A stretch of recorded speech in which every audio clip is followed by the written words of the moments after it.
मित्रों, जब हम पुराने कवियों या लेखकों के बारे में सोचते हैं तो दो तरह से सोचते हैं। एक तो ये कि उनका ऐतिहासिक महत्व है, इस जमाने में हुए थे, उन्होंने ये किया वो किया।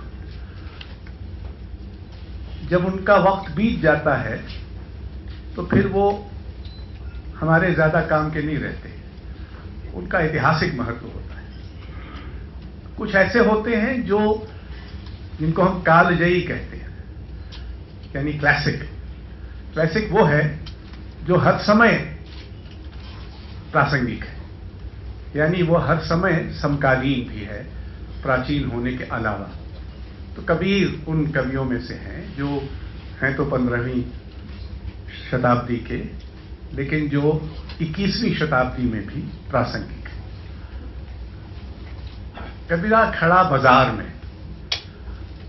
कबीर के यहाँ कई तरह के अंतर्विरोध है, उनमें से एक अंतर्विरोध ये भी है, अंतर्विरोध या क्या कहेंगे उसको, दुचित्तापन, कि एक तरफ वो बाजार में भी खड़े हैं और दूसरी तरफ राम झरोखे से भी देख रहे हैं, यानी आपके साथ भी हैं और आपसे दूर से भी देख रहे हैं। तो मैंने सोचा कि अगर हम आज कहें कि कबीर बाजार में खड़ा होके क्या कह रहा है, पहले तो यही कह रहा है कि कबीरा खड़ा बाजार में लिए लुकाठी हाथ, जो घर फूके अपना चले हमारे साथ। तो पहले तो ये कि अपना घर फूकिए, यानी जो आपकी पारंपरिक आश्वस्ति है उसको नष्ट करिए अगर आपको मेरे साथ चलना है। इसके बिना मेरा साथ संभव नहीं है। कबीर ये भी कह रहा है, ताते अन चिन्हार मैं चीन्हा। शब्द की महिमा है, मैं शब्द से मैंने उसको चीन्हा जो कि अभी तक अनचीन्हा था।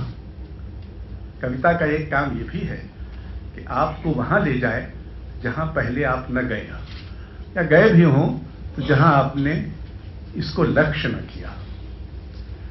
तीसरा वो ये भी कह रहा, माया महा ठगिनी हम जानी, कि माया जो है, ये संसार जो है, ये माया है और ये बहुत ठगने वाली है, ये हमें पता है। उसमें तो ये भी कहा गया है कि शिव के साथ भवानी बनती है और विष्णु के साथ ये बनती है वो बनती है, तरह तरह के। हालांकि थोड़ा स्त्री विरोधी स्वर है, लेकिन बहरहाल है। कबीर सनातन धर्म की राजधानी में था, बनारस में, और बनारस में उसको ये हिम्मत थी कि वे दोनों पंडितों को और मौलवियों को बाजार में खड़े होकर गाली दे। गाली मतलब हम लोगों जैसी गाली नहीं। एक है, पाणे तुम निपुण कसाई। हमारे कोई ब्राह्मण पूर्वज रहे होंगे, वाजपेयियों की वैसे तुलसीदास ने भी निंदा की है, तो निंदनीय होते ही हैं, लेकिन पाणे तुम निपुण कसाई। और दूसरी तरफ है कि चींटी के पग नेवर बाजे, सो तेरा साहिब सुनता है। ऊंची चढ़ के बांग लगाए, क्या तेरा साहिब बहरा है।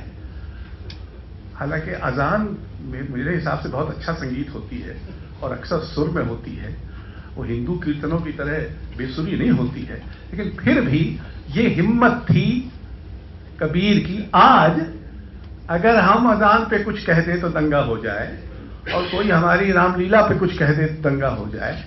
हम ऐसी स्थिति में पहुंच गए हैं जब ऐसी हिम्मत कर ही नहीं सकते, जो हिम्मत एक जुलाहे ने सनातन धर्म की राजधानी में बाजार में खुले आम खड़े होकर की। कई बार मैंने ये सोचा है कि ये कबीर बार बार ये क्यों कहते हैं कि कहत कबीर सुनो भाई साधु। कबीर को सुनने वाले कोई साधु वाधु तो न रहे होंगे, तो साधुओं से तो कबीर का झगड़ा ही रहा होगा। आखिर वो साधुओं को इतनी गाली दे रहा है, और बार बार दो ही तरह के संबोधन, कहत कबीर सुनो भाई साधो, या अवधूत को भी कह रहा है, जुगन जुगन हम जोगी, योगी को भी कह रहा है। मुझे लगा, मैंने अपनी दुष्ट बुद्धि से सोचा कि असल में तो साधुओं को यह पता होना चाहिए जो वो कह रहा है, लेकिन स्थिति की विडंबना यह है कि साधुओं को ही नहीं पता है इसीलिए कबीर साधुओं से कह रहा है कि तुमको तो ये पता होना चाहिए, ये अगम पथ, ये अवगत गति तुम्हें ही पता नहीं है, हालांकि तुम कहने को साधु हो। खुले नयन मैं हंस हंस देखूं, सुंदर रूप निहारूं। ये भी कह रहा है कि मैं तो खुले नयन से हंस हंस कर सुंदर रूप देख रहा हूं, तुमको नजर क्यों नहीं आता? और फिर एक तरफ तो कह रहा है कि घर फूको आपना, और दूसरी तरफ कहता है कि तेरा साहिब है घर माही, बाहर नैना क्यों खोले। तो एक तरफ तो कह रहा है कि घर जला के चलो हमारे साथ, और दूसरी तरफ ये भी कह रहा है कि साईं तो तेरे अपने घर में है, तू बाहर क्यों घूर रहा है। आपको याद होगा गांधी जी की भजनावली में एक कबीर का पद शामिल है, जो कि वैसे तो प्रार्थना नहीं है, मुखों का ढूंढे तू बंदे, मैं तो तेरे पास में और सांसों की सांस में, इत्यादि इत्यादि। तो गांधी जी ने उसको प्रार्थना बना दिया था कि वो तो अल्लाह ताला की तरफ से कहा जा रहा है कि भाई तुम कहां मुझे ढूंढ रहे हो। कबीर के यहां एक और है कि अपना घर फूको तो हमारे साथ चलो, ऐसा कोई ना मिले जासू रहिए लाग, सब जग जलता देखिए अपनी अपनी आग।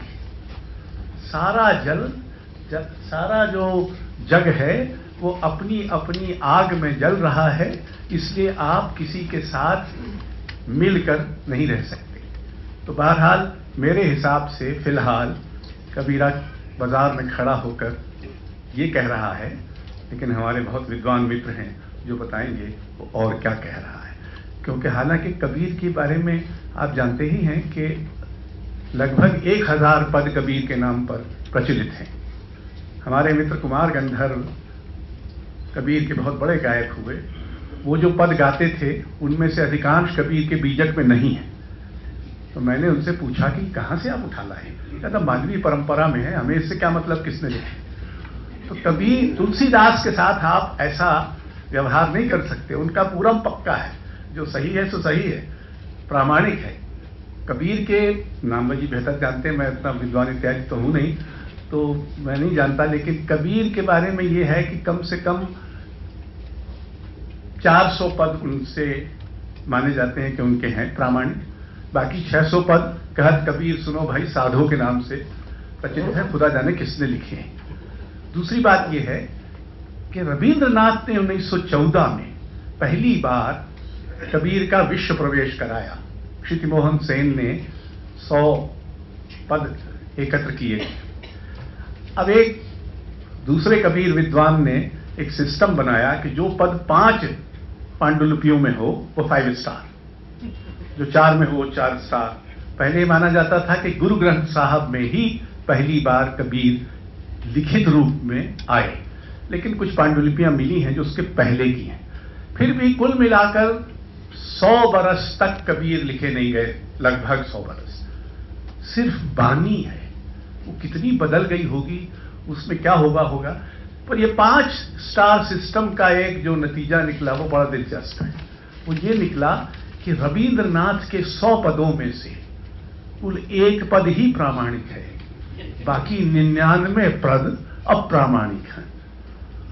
तो कबीर प्रामाणिकता का जो प्रतिमान हमने बना रखा है उस पर भी प्रश्न चिन्ह लगाते हैं।